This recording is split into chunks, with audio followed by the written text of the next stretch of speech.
m'accompagne. Donc, en attendant que tout le monde se connecte, je vais commencer par me présenter. Donc, moi, c'est Lisa. Je suis responsable du Customer Success ou Succès Client, si vous préférez, chez WisePops. Et WisePops, en 2 mots, c'est une application qui permet de créer des campagnes marketing contextuelles sur vos sites Internet, donc vos sites e-commerce, n'importe quel type de site Internet. Donc, des campagnes de type pop-up, barre, bannière, flux de notification. Donc, ça permet d'optimiser l'expérience client et convertir davantage tout au long du parcours client. Voilà. Donc, je suis super contente de recevoir Emilien aujourd'hui, qui est cofondateur et CMO de la marque Kabaya. Pour le premier épisode donc, de notre émission mensuelle Wise-Talk, dans laquelle chaque mois, nous allons décrypter la stratégie marketing d'une marque qui fait plein de choses intéressantes au niveau du marketing et qui nous inspire tout simplement. Donc, Emilien, merci d'avoir accepté mon invitation. Avant de rentrer dans le vif du sujet et parler de ton parcours client, est-ce que tu peux nous dire qui tu es et nous parler un peu de Kabaya pour ceux qui découvriraient la marque? Yes, donc moi, Emilien, je suis cofondateur avec Bastien de Kabaya. Kabaya, c'est une marque, on est une marque française créée en 2015. On fait des accessoires qu'on essaie de faire le plus ingénieux et durable possible, tout en égayant le quotidien de nos clients. Donc, on a commencé, pour faire rapidement l'histoire, on a commencé, nous, par du pop-up store, ce qui est pas vraiment courant, mais on a commencé par un pop-up store dans un centre commercial à Vélizy 2, avec notre tout premier concept qui était le bar abonné pour Noël 2015 ou 16 à l'époque. Et on a tiré le fil à partir de là en développant de nouveaux accessoires, un réseau revendeur, un réseau retail et un e-commerce aussi. Sur lequel du coup on a WisePop depuis je crois un peu plus de 2 ans maintenant et voilà à peu près pour présenter la marque. Ok, trop cool, merci. Et j'ai oublié de le dire en intro, mais si vous voulez poser vos questions sur le chat, n'hésitez pas et puis on y répondra, enfin on accordera un petit moment en fin de session pour y répondre. Du coup, le thème d'aujourd'hui, c'est le parcours client. Donc, j'imagine que pour construire et cartographier ton parcours client, ça a nécessité de faire tout un travail de compréhension et d'analyse de ton consommateur. Du coup, est-ce que tu peux nous dire, nous présenter à quoi ressemble ton parcours client et comment tu l'as établi? Ouais, alors au tout départ, c'était assez simple, on va dire. On était sur les gens qui arrivaient sur le site, les gens qui ajoutaient au panier, les gens qui achetaient. Les choses se faisant, le nombre de produits augmentant aussi, on a pris vraiment le temps, il y a environ 1 an et demi, de vraiment cartographier sur un mur. On a pris un mur, on a fait ça avec des post-it parce qu'au final, c'est assez complexe comme organisation. De voir à chaque étape, nous on a mis ça sur un funnel à 3 R, quoi, AARR, donc activation, de l'activation jusqu'au revenu, quoi.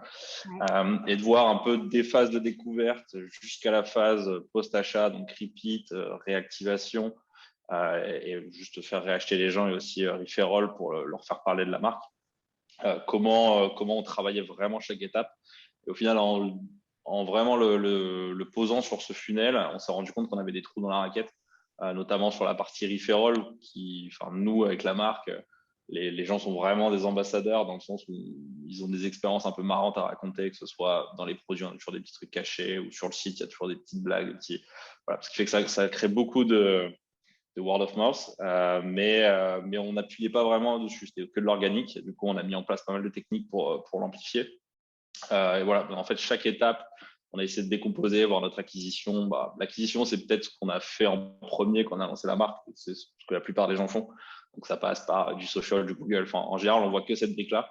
Et en fait, le fait vraiment de le poser sur le A3R nous a permis de voir les trous qu'on pouvait avoir dans la raquette et d'essayer de bosser dessus, principalement par du CRM, mais aussi, typiquement, on en parlera peut-être après, mais on fait de l'activation via des social ads ou des choses comme ça. Donc, c'est assez intéressant, ça permet de voir très vite les trous qu'on peut avoir dans la raquette. Ok. Et pour rentrer justement dans le détail de toutes ces étapes, donc on va commencer par l'étape acquisition. Est-ce que tu peux nous présenter en quelques mots ta stratégie d'acquisition actuelle? Ouais. tes différents canaux d'acquisition, ton travail de segmentation, les métriques que tu vas regarder à cette étape, voilà, tout ce qui peut Ouais, te sembler pertinent. carrément. Alors, faut aussi voir que la stratégie d'acquisition, elle a beaucoup évolué, surtout ces derniers mois, enfin, sur la dernière année, on va dire. On va dire sur les premières phases Kabaya, la stratégie d'acquisition, elle était assez simple.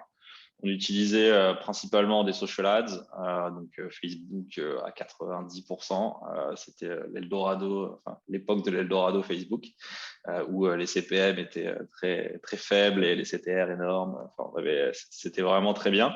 Donc, on a commencé vraiment par ça. On a appuyé dessus au max qu'on a pu, tant que c'était bien. Et du coup, plus récemment, les CPM augmentent, la concurrence augmente. iOS 14 qui est aussi un peu dégradé tout ça. Et surtout, on arrive sur des niveaux, depuis un peu plus d'1 an, on arrive sur des niveaux d'investissement où en fait, être juste sur des campagnes objectifs conversion ne fonctionne plus.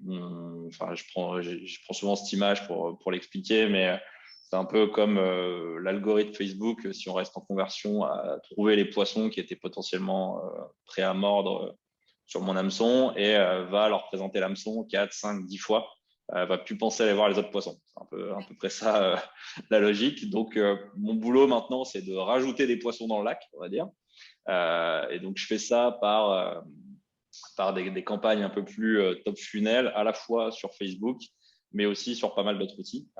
Donc, que ce soit de la campagne télé, que ce soit de l'affichage, que ce soit aussi des pubs YouTube qu'on arrive à faire en perf et qu'on fait aussi en top funnel. Voilà, c'est un truc assez nouveau chez nous. Pendant longtemps, j'ai été le premier à dire non, mais de toute façon, Facebook, hors conversion, hors objectif de conversion, ça ne sert à rien. Et j'étais vraiment très véhément sur le sujet. Mais au final, on se rend compte au fur et à mesure des métriques. Après, il y a aussi un effet iOS 14, mais que la campagne full conversion marche jusqu'à un certain niveau d'investissement et je le vois poursuivre quelques petites marques qui se lancent sur les premières étapes, ça marche encore et je conseille à tout le monde de faire que de la conversion au début.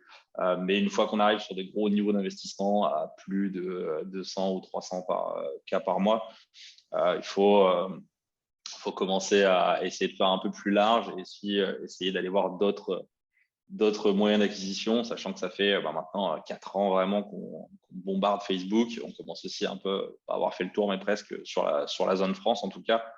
Là où sur d'autres zones, typiquement l'Allemagne, etc., on reprend un peu de zéro, bon, avec des CPM plus hauts, mais on voit que les engagements, etc., sont pas du tout les mêmes qu'en France où on bombarde depuis 5 ans. Ouais. Donc, en gros, c'était très social Facebook. Maintenant, on est social large, donc à la fois, bon, l'algo Facebook reste le meilleur, hein, mais on fait aussi du TikTok, du Pinterest, du Snap plus récemment, et on a beaucoup aussi scalé. Alors, c'est sur notre typologie de business parce que nous on est retail, mais on a beaucoup scalé Google Shopping aussi qu'on a pas mal hacké par les photos qu'on met en place, par les descriptions, etc. Et qui est devenu un vrai apporteur de business, qui fait 80% du chiffre qui vient de Google en fait. Donc aujourd'hui, j'ai avec mon mix, il va être à peu près à 20% sur des offline, top funnel, donc YouTube, télé, affichage, toutes ces choses-là. Alors, entre 20 et 30%, je vais avoir un bon 40% sur du social, Facebook, on va dire sur Facebook, et en gros 40% sur Google et d'autres réseaux sociaux, quoi. Un peu plus opportuniste suivant les cas, quoi. Test TikTok en ce moment alors. Ouais, en test TikTok. Alors, en ads, bon, c'est très top funnel, hein, mais bon, comme je te disais, là, on a besoin d'ajouter des poissons dans le lac.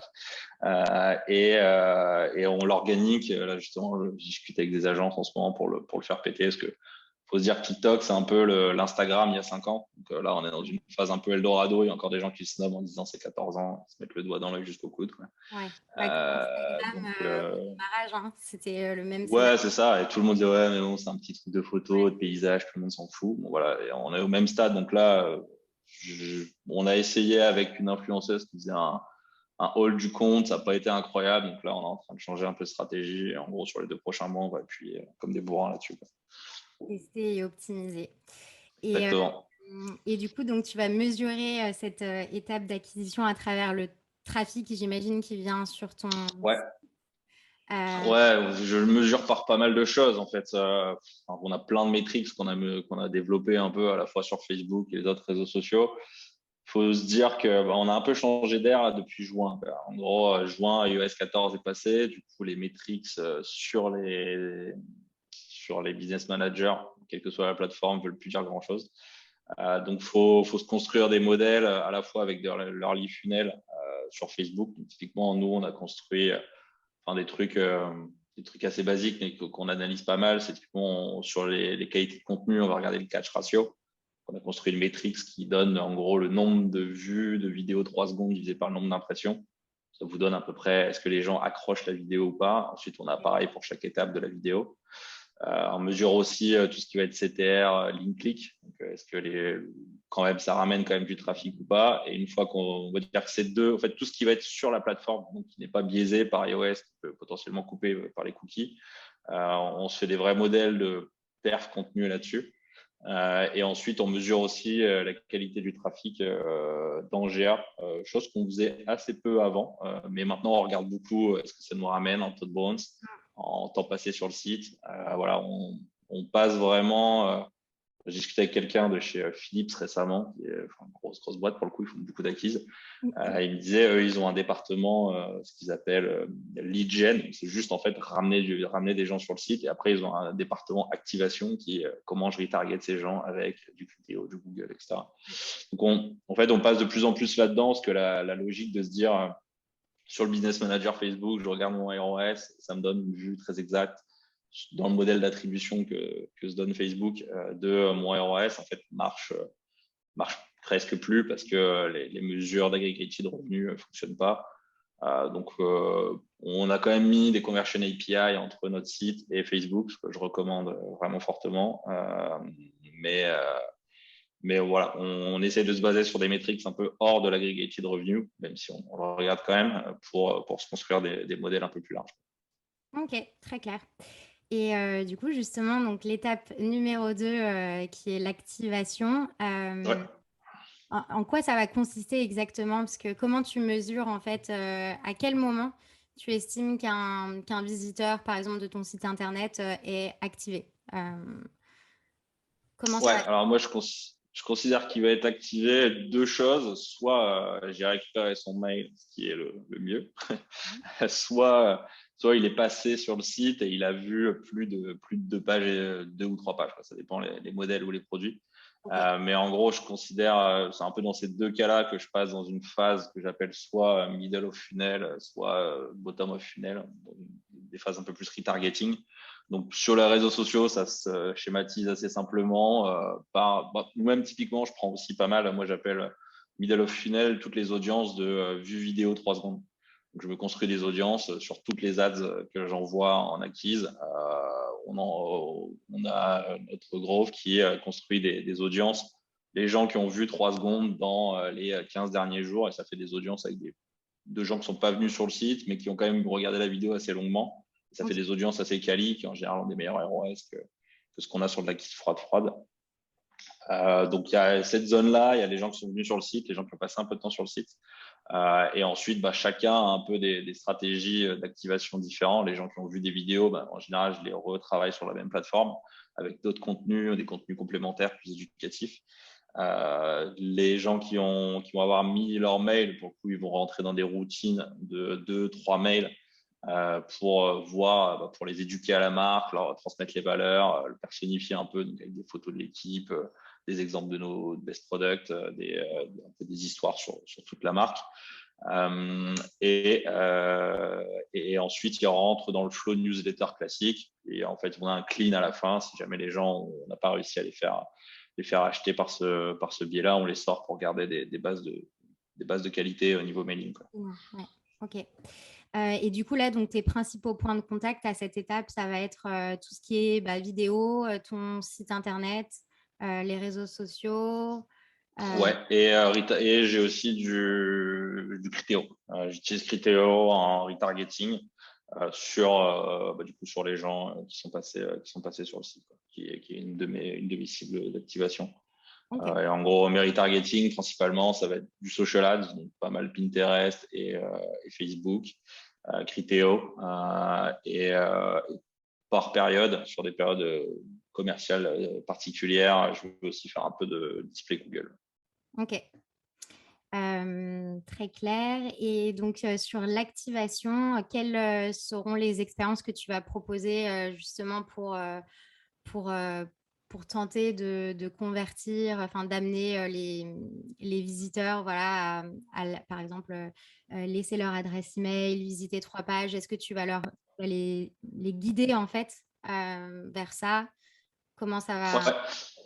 Ouais, alors il y a plusieurs choses, ça dépend un peu du canal sur lequel on active, mais alors, typiquement pour qu'ils laissent leur adresse email, ben, on utilise Wisepop. On a les deux plus efficaces. On va dire que c'est un qui apparaît après, je crois après 10 secondes de scroll, qui va être la roue concours. Alors j'étais contre cette idée à la base, jusqu'à ce que je l'essaye et que je vois les CTR Ouais. et les résultats finaux. Donc, on l'a en place depuis presque 2 ans maintenant. Ça s'essouffle pas. Donc, plutôt content. Alors, j'essaye quand même toujours de changer un peu de temps en temps, faire des trucs un peu plus brandés. Parce qu'on a un tone of voice qui est assez spécifique. Donc, on essaie de jouer dessus et de faire des pop-up un peu plus sympas que ça. Mais Allez, ouais. l'aspect jeu marche quand même très, très bien.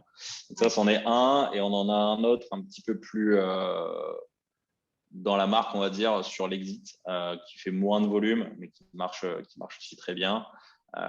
Et on a aussi l'inscription de newsletter classique en bas dans le footer, mais ça représente peut-être 10% du lead entrant sur tout ce qui est inscription sur le site, quoi. VS, les pop-up qu'on a en haut et en exit. Ok. Et après, donc, la prochaine étape, je sais qu'il y en a certains qui mettent l'étape revenu après l'activation. Toi, c'est d'abord rétention ou comment ça va quelle va être la troisième étape après l'activation? L'activation, c'est de les faire acheter. En Donc, gros, alors après, tu appelles ça comme tu veux, mais c'est purchase, quoi. ouais. Mais en gros, oui, l'idée, c'est que maintenant, c'est les gens, enfin, on a acquéri soit leur mail, soit on les a mis dans des audiences de vues vidéo, etc. Donc maintenant, on essaye de les convertir. Sur des vues vidéo Facebook, par exemple, on va passer dans des contenus un peu plus descriptifs avec des unboxings, des tests, des focus sur un point très technique du sac ou des vues un peu plus lifestyle pour que les gens se mettent, on voit bien le produit. Sur le mail, donc ce que je te disais, c'est quand les gens sign up, en général, on a une routine de 3 mails. En fonction de s'ils ont acheté ou pas au cours de ces 3 mails, au départ, sur les 2 premiers, je crois, on ne met pas de code promo. Sur le dernier, on va en mettre un petit pour vraiment déclencher si jamais ils n'y étaient pas encore décidés. Sachant qu'en gros, nous, on a un temps moyen entre la découverte et l'achat qui est en gros de 4 jours, quoi. Donc, en général, sur un flow de 14 jours, si le mec n'a pas acheté, on sait qu'il faut commencer à être un peu plus agressif, quoi. Donc voilà. Et donc après, tu as aussi tout ce qui va être mail un peu plus classique de add to cart. On a aussi ce qu'on appelle le browse abandonment, qui est, enfin celui-là, on s'en est inspiré d'Amazon. Hein. C'est quand sur Amazon, vous passez sur un truc, il vous envoie dans l'heure un mail avec vous avez vu ce produit, vous aimerez aussi tous ces produits. Voilà, avec ça, avec Klaviyo, ça se fait en mettant un petit peu des events custom. Ok. Et ça marche très bien. Suivant les périodes, c'est devant ou derrière le add to cart en termes de revenus.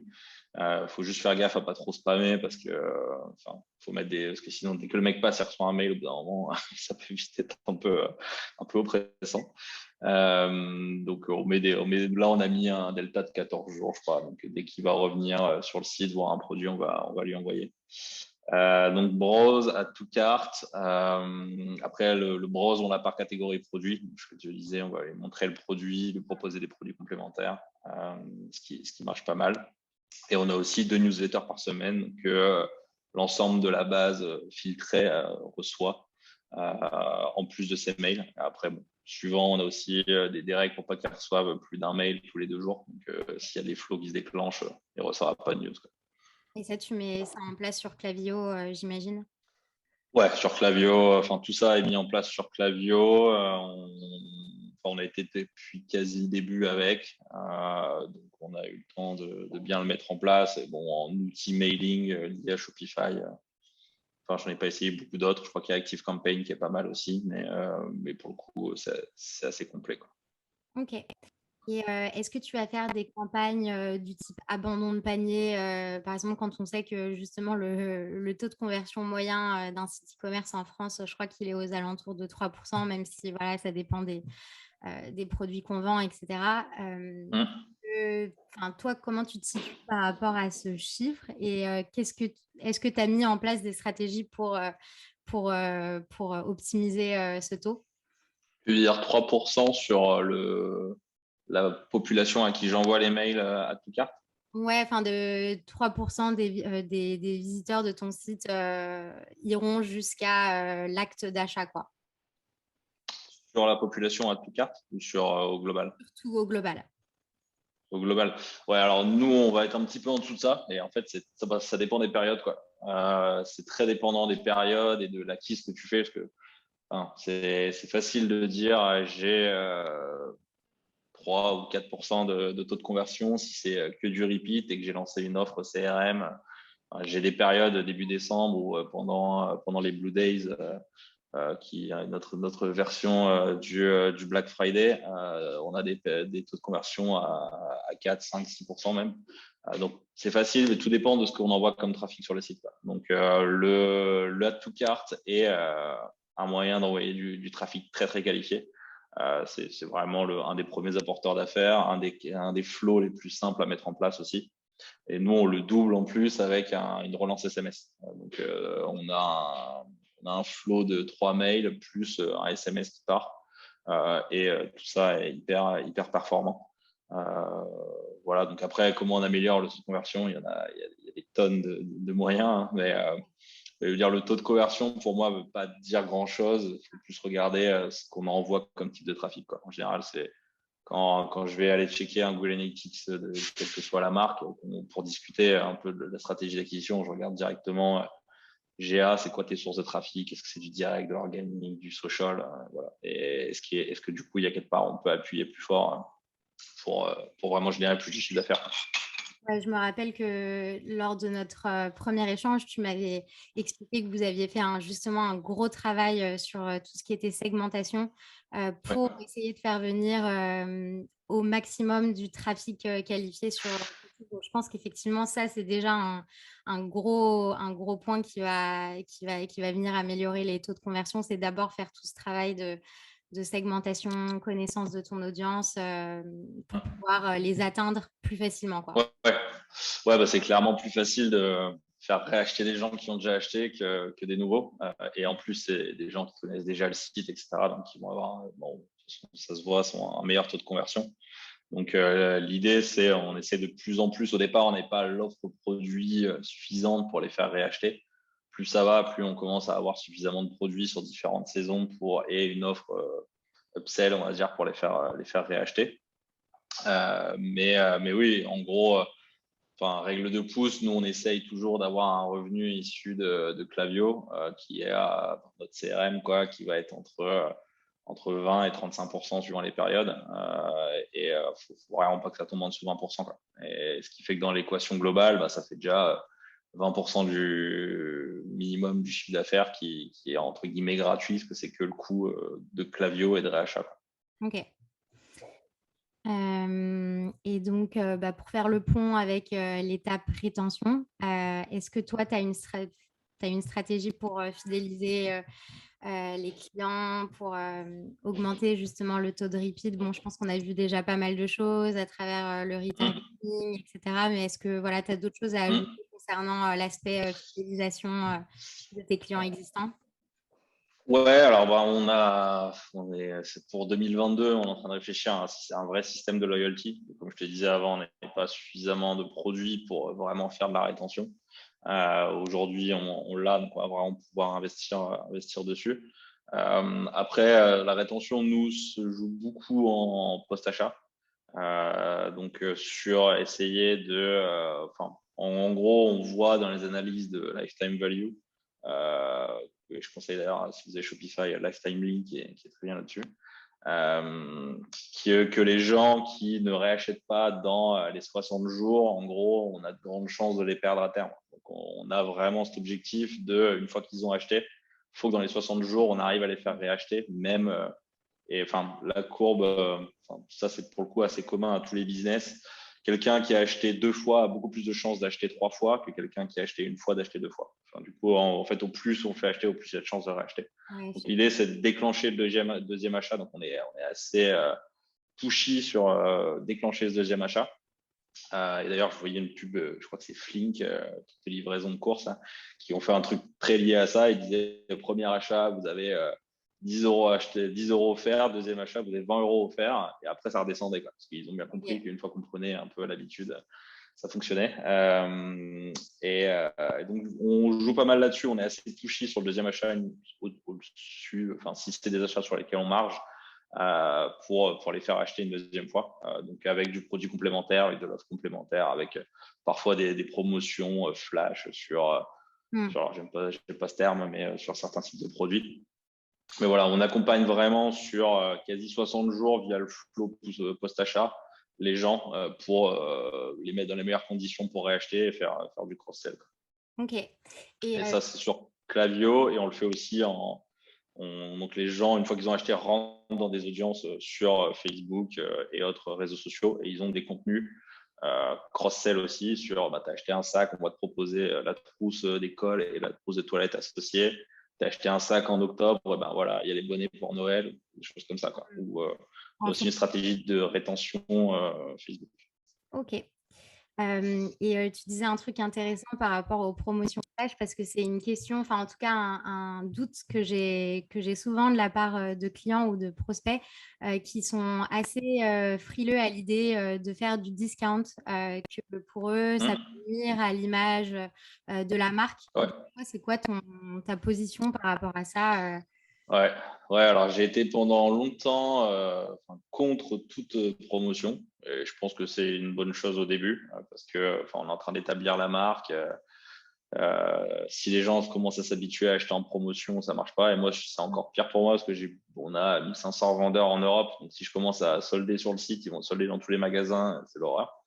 Donc je peux pas solder. Par contre, sur des OP. Et en fait, on a aussi une règle en interne qui est que les gens s'habituent aux promos, mais s'habituent pas aux cadeaux. Donc en fait, on est plutôt dans une logique en fait d'offre de petits trucs en plus. Donc ça va être achète un sac, on t'offre une pochette, achète un sac, on t'offre le free shipping, achète un bonnet, on t'offre une paire de chaussettes, voilà. On est plutôt à pas dévaloriser le produit en offrant des petits trucs en plus. Bon après, on fait quand même du 10% sur la newsletter, des choses comme ça, mais on n'est pas à dire ouais moins 20% pendant le 4 jours, des choses comme ça. On essaie de vraiment ça nous arrive, mais c'est très très limité dans l'année. Et c'est aussi ce qui fait que les revendeurs sont contents de nos produits, c'est qu'on est hyper dur sur le fait que tout le monde doit voir le même prix sur nos produits partout, sur tous les canaux, etc. Donc on privilégie plutôt du produit offert en plus ou un service offert en plus que de la promotion sur le produit qui dévaloriserait un peu son image perçue. Ouais, ok. Et du coup, donc la dernière étape, le referral, on pourrait traduire par le bouche à oreille. Ouais. Donc à cette étape, est-ce que toi, tu as déjà mis en place des choses ou c'est en cours Ouais, alors le truc le plus simple de referral, c'est les programmes de parrainage. Hein. C'est se dire, bon, j'inscris un pote, je donne 5 euros, tu reçois 5 euros, et bon, tout le monde y gagne. Sauf que je pense qu'on a tous eu l'expérience Uber, Captain, tous ces trucs-là où on l'a tous essayé de le hacker dans tous les sens. Aujourd'hui, donc j'ai toujours été un peu frileux ces trucs-là et techniquement, j'ai testé pas mal de solutions. Il n'y a rien qui m'a semblé très propre. Le mieux semblait être Loyalty Lion, je crois, mais c'est hors de prix et c'est ultra contraint niveau design. Je n'étais pas hyper fan. Donc, en gros, on part plutôt sur 2022 sur un dev custom de programme de à la fois fidélité et referral. Aujourd'hui, qu'est-ce qu'on fait? En gros, je te dis, on essaye vraiment de pousser à cette étape 2. Donc, en général, ce qu'on fait, c'est qu'on va donner aux gens un code promo qui soit pour eux, soit pour leurs potes. Donc, on ne va pas les rémunérer pour donner à leurs potes. En fait, on essaie juste de les aider à de dire à leurs potes, ouais, bah, on se rend compte que beaucoup de nos clients sont là, ah, bah, t'as vu le sac, le machin, regarde l'ouverture grand angle, c'est trop bien. Et du coup, on les aide, entre guillemets, à donner le conseil à leurs potes en leur offrant des codes valables 2 fois, donc une fois pour eux s'ils veulent réacheter, et une fois pour un de leurs potes. Et on a des super taux d'utilisation là-dessus. Et en plus, vu que les gens savent que c'est des codes personnifiés et limités en nombre d'utilisation, on ne va pas les mettre sur toutes les plateformes, etc. Donc, on n'a pas sur Code Réduc 400 codes de parrainage, ce que font la plupart. Enfin, je sais plus qui je voyais récemment, mais je crois que c'était dans une pub Horace où sous la pub Horace, tu avais tout le monde qui balançait ses codes de parrainage pour récupérer des trucs gratuits. Enfin, voilà, c'est ce qu'on veut éviter. Du coup, on est plutôt à faire ça. Alors, c'est un peu, enfin, on arrive à le mesurer, mais c'est moins, il y a moins cet incentive de donner le code pour récupérer quelque chose. Donc, on considère que la personne, de toute façon, si elle a aimé l'expérience, en parlera et ce sera dans un truc plus positif que je fais ça pour récupérer du cash et après aller niquer la marque, quoi. Donc ça, on le fait depuis le début. On le fait vraiment fort sur l'Allemagne où bah, on est en construction. Hein, donc, on a besoin que le referral se fasse plus. Donc, on donne des vraies belles incentives pour qu'ils en parlent à leurs potes. Eux, ils gagnent toujours rien, hein, mais qui donnent à leurs potes, ouais, tu as X% ou X euros sur le premier achat que tu feras chez Cavaya.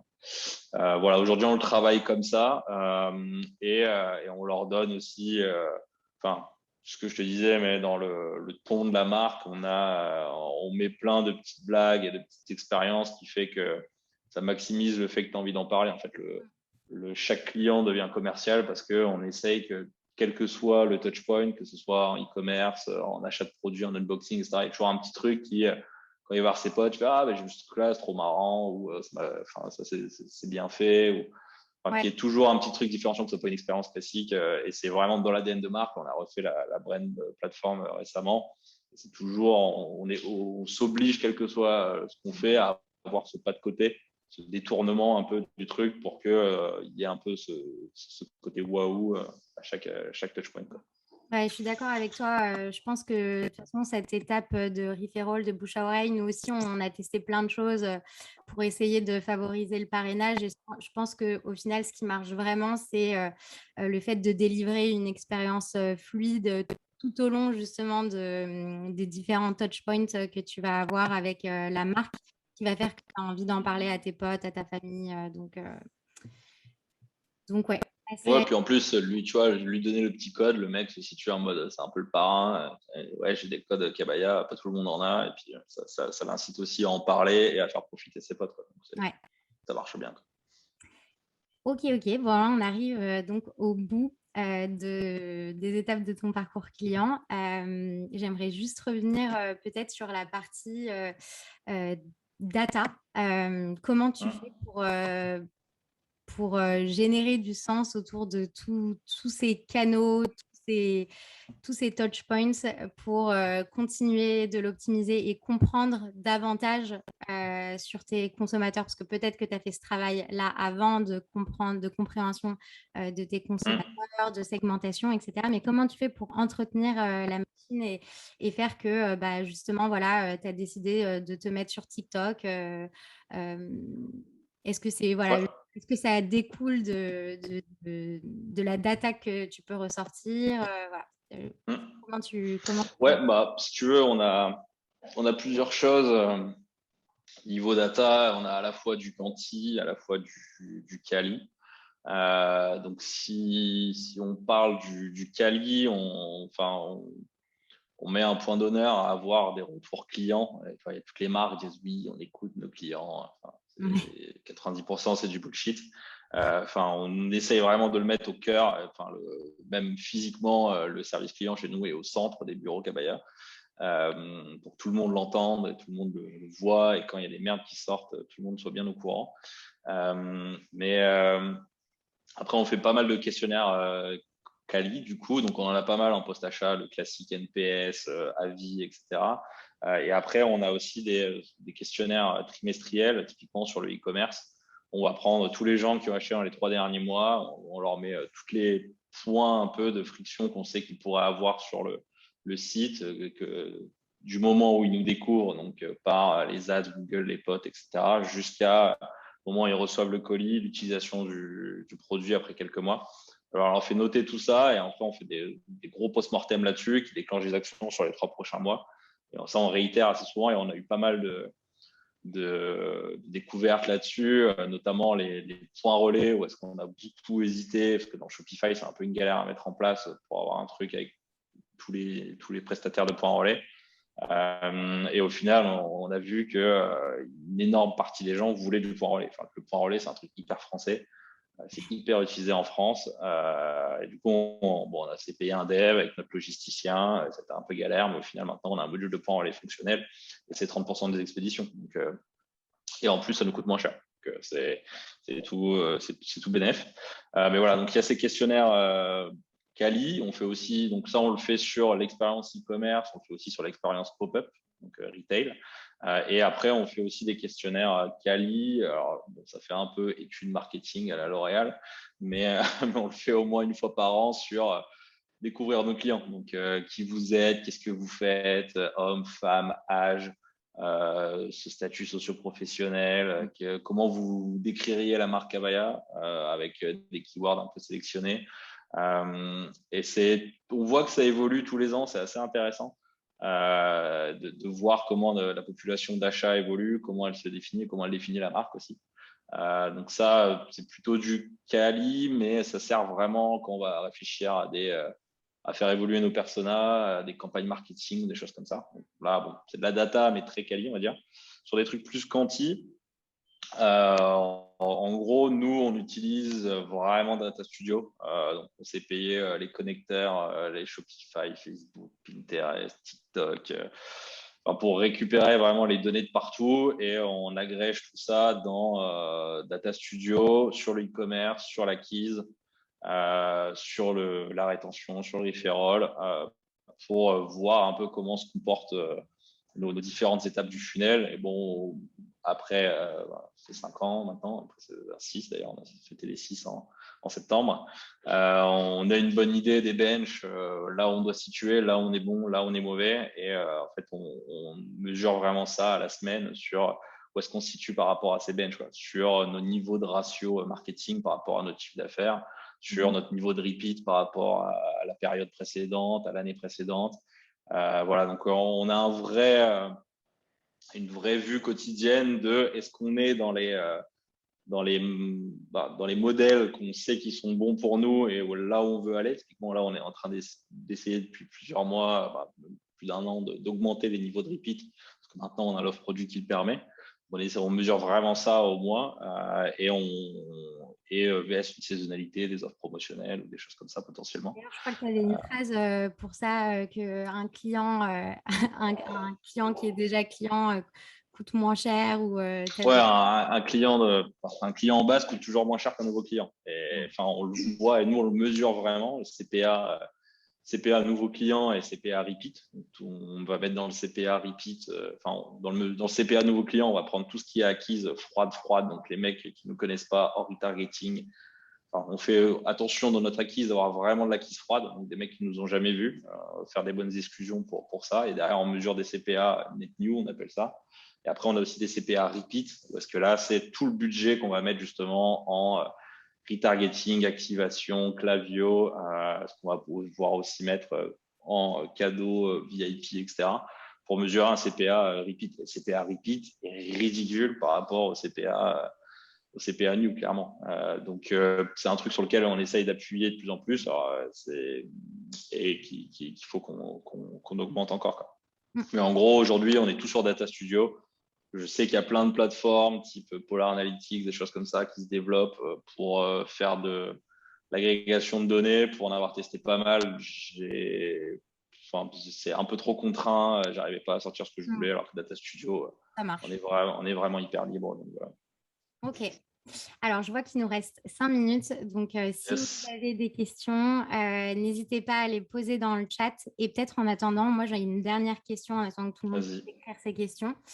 Si tu devais recréer une marque aujourd'hui, quels seraient les conseils que tu appliquerais en premier euh, en essayant Ouais, de focaliser sur le parcours client pour rester dans le... ouais, je me pose souvent la question ça arrivera peut-être un jour, le plus tard possible sera le mieux. Hein, mais en gros, à parler avec pas mal de marques qui sont justement en lancement, je me pose souvent la question.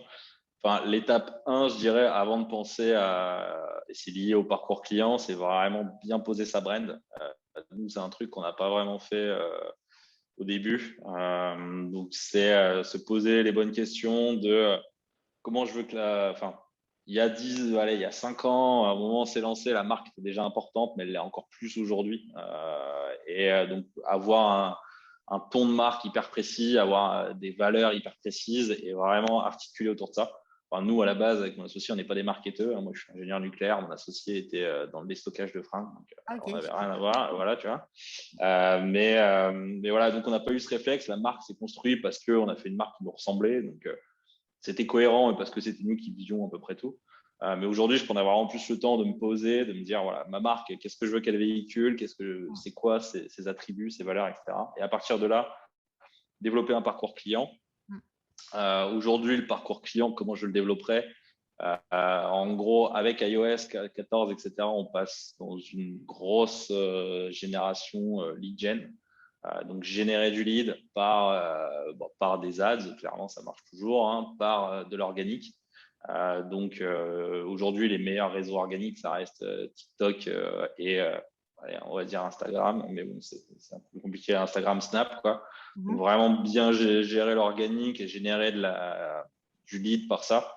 Travailler ce lead en amont du lancement, on va dire, l'éduquer à la marque. Enfin, c'est le moment justement de transmettre cette expérience client, cette expérience de marque, ses valeurs, d'où on vient, raconter vraiment ce qu'on fait au quotidien pour embarquer les gens. Il y a un super livre d'ailleurs là-dessus qui est Product Lunch de Jeff Walker, je crois. Et qui explique un peu justement comment entretenir les gens dans cette phase pré-lancement. Donc là, on passe avec les mesures Facebook qui veulent plus dire grand-chose, c'est vraiment faire de la lead gen, construire la base la plus grosse possible, derrière lancer le produit avec cette base, et puis après, on passe dans de l'acquisition un peu plus classique, et on a surtout un support de 20, 40, 50 cas personnes qui sont déjà aware de la marque, avec qui on peut commencer à communiquer des valeurs et faire parler de la marque autour d'eux. Et après, on passe sur des trucs d'acquise un peu plus classiques, du Facebook, du Google, et essayer de travailler cette base de lead gen au max et maximiser ce qui aujourd'hui donne le plus de reach organique. Donc, ça va être LinkedIn, TikTok. En gros, c'est les deux principaux en reach organique aujourd'hui qui fonctionnent. Et surtout, les histoires de création ouais, il y a un an, j'étais serveur, aujourd'hui, je lance ma marque. Enfin, ça marche très bien sur ces réseaux-là, quoi. Ouais. Du coup, voilà, un gros Raconter. storytelling et leverager ces trucs-là, quoi. Ok. Alors justement, on a une question de Baptiste qui nous demande ton avis sur le social selling. Est-ce que tu l'as essayé? Alors, le social selling, j'y crois beaucoup et on va l'essayer dès cet hiver. Justement, parce qu'on commence à avoir on commence à avoir une grosse gamme produits. Du coup, là, on va travailler avec quelques influenceurs cet hiver pour faire des sélections, présenter les produits qu'elles ont choisis. Cette année, on a Camille Serre qui est ambassadrice. On va lui faire aussi une session dessus. Donc, j'y crois beaucoup. Enfin, les gros, en gros, vont éduquer les gens dessus et donc il faut être un peu précurseur dessus. Faut juste avoir quelqu'un ou soit une audience propre suffisante pour que ça ait de l'impact, soit bosser avec des influenceurs qui eux auront de l'impact. Mais ouais, j'y crois beaucoup parce que les gens, enfin, c'est un peu la next gen de l'influenceur, quoi. C'est vraiment présenter le produit de façon détaillée par quelqu'un en qui on a confiance. Ok. Et une dernière question de Nicolas avant de conclure. Comment tu fais pour récupérer les données de benchmark pour comparer à tes propres data? Des apéros.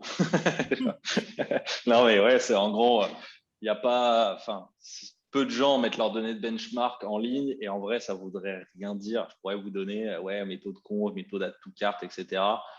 Ça voudra rien dire parce qu'on n'est pas forcément dans le même business, on n'a pas les mêmes modèles d'acquise. Donc, enfin, je m'astreins à rencontrer au moins une personne de mon milieu par semaine, donc par des head of growth, des CMO, des boîtes que j'essaye plus grosses que moi, qui sont déjà passées par ce dont je suis passé, et on discute un peu à cœur ouvert et en off de ouais, bah, t'en es où, je suis où. Enfin, et le fait de se comparer ça donne aussi plein d'idées.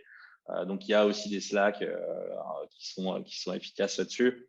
Mais voilà, ça reste du contact humain parce que c'est des trucs que les gens balancent pas en général en public, quoi. C'est très vu dans le SaaS pour le coup, mais assez peu en B2C. Ce qui est un peu con en soi, mais il y a aussi que ça peut être mal interprété et que c'est très dépendant de plein de choses. Donc, il y a des gens qui vont dire ah ouais, mais je suis à 40, toi, tu es à 30. Bah, oui, mais bon, c'est pas du tout le même modèle. Et voilà, enfin, il y a plein de choses parfois qu'on voit même sur LinkedIn qui veulent rien dire. Oui, C'est le seul conseil que je peux donner, c'est contact humain, discuter avec des gens qui ont les mêmes problématiques, des gens plus gros si possible, qui ont déjà connu ça et qui ont un modèle de mesure un peu intéressant, et puis tirer le trait à partir de là, quoi. ok. Eh ben, merci. Allez, petite dernière question. À quel pourcentage de chiffre d'affaires s'élève ton budget lead generation? Ça fait partie de ces pourcentages intéressants. Alors, lead generation, on va dire, c'est donc tout ce qui va être effectivement pour faire du mail. Donc, c'était la question, c'est le pourcentage du budget marketing ou du budget ou du chiffre d'affaires? Génération de lead. Donc oui, Alors, sur le budget marketing global, le budget lead gen, ça va être 5 ou 6%, je pense. Ça reste assez faible aujourd'hui. On est encore vraiment sur de la conversion. Et justement, on mène des études à trois coups, ce qu'on appelle à trois coups, où est-ce qu'on va générer du lead sur, on est tout le temps en création de produits, donc sur de la création de produits ou sur des OP de com, en mode ouais, bah voilà, on a choisi telles affiches de métro, aidez-nous à choisir, et après on les fait rentrer, on les éduque, et on voit au bout de 6 mois, est-ce qu'on a réussi à les rentabiliser. Donc là, on a lancé une étude là-dessus début d'année, on est en train d'en tirer les conclusions. Ce qui est pas évident, c'est qu'on sort d'une logique très court-termiste où on voit son ROS sur Facebook. Donc aujourd'hui, moi, je suis à 5%. Je suis en train de mener les études. Si c'est bon, je vais appuyer dessus comme un bourrin. Mais voilà, ça demande de voir à un peu plus long terme et d'avoir une vraie aussi rigueur dans la gestion de ces bases CRM pour pas se retrouver à mailer 500 000 personnes alors qu'il y a la moitié qui sont désengagées ouais. et détruire sa réputation, quoi. Ok. Allez, la dernière, parce que la question est intéressante. On a beaucoup parlé d'acquisition client, mais le plus important ne serait-il pas de mettre le focus sur la conversion client? Ouais, oui, bien entendu. Ouais. C'est plus que la discussion est partie là-dessus, mais ouais, il y a une grosse partie sur avoir son site et une tech, une stack technique, on va dire, qui permet d'améliorer sa conversion, donc en bossant sur la rapidité de son site, en bossant sur les fiches produits, en ayant une vraie organisation de CRO.